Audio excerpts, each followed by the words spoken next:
Grève du 19 mars 2024, l'Éducation nationale prolonge son mouvement en Loire-Atlantique. La mobilisation sociale prend une nouvelle dimension en ce mois de mars 2024, notamment en Loire-Atlantique où l'Éducation nationale se prépare à prolonger son mouvement de grève initié le 19 mars. Cette semaine de contestation ne se limite pas à une simple revendication salariale, mais embrasse des enjeux cruciaux touchant l'ensemble de la fonction publique. Le déclenchement de cette grève s'inscrit dans le cadre de la Journée nationale de mobilisation pour la fonction publique du 19 mars, un appel soutenu par plusieurs syndicats représentant divers secteurs, de la santé à l'administration en passant par l'éducation. Pourquoi donc cette extension du mouvement exclusivement en Loire-Atlantique ? Les motifs sous-tendant cette semaine de grève sont multiples et profondément enracinés dans les dysfonctionnements observés au sein des services publics. Dans un contexte où les hôpitaux peinent à répondre aux besoins croissants de la population, où les universités se trouvent contraintes de retarder certaines rentrées faute d'enseignants et où les tribunaux sont submergés par une avalanche de dossiers, le cri d'alarme des fonctionnaires résonne avec force.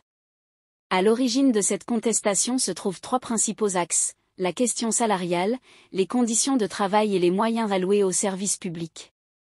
Les syndicats réclament une augmentation significative des salaires, dénonçant un décrochage persistant, notamment pour les catégories les plus précaires. En parallèle, ils pointent du doigt les suppressions de postes et les réformes incessantes qui fragilisent les conditions de travail des agents publics. L'Éducation nationale, en particulier, se trouve au cœur de cette mobilisation. Les syndicats ont décidé de prolonger la grève les 20, 21 et 22 mars, une initiative qui vise à mettre à l'arrêt les écoles, collèges et lycées de la région. Cette action se veut un moyen de pression vis-à-vis des autorités, dans un contexte où les réformes éducatives successives suscitent des inquiétudes croissantes. En s'opposant fermement à ces réformes, les syndicats cherchent à préserver une école publique accessible à tous, loin de toute logique de privatisation et de ségrégation sociale.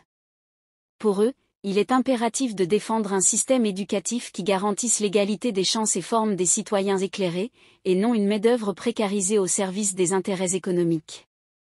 Dans ce combat, les parents d'élèves sont invités à soutenir activement le mouvement, conscients de l'importance cruciale de l'éducation pour l'avenir de la société.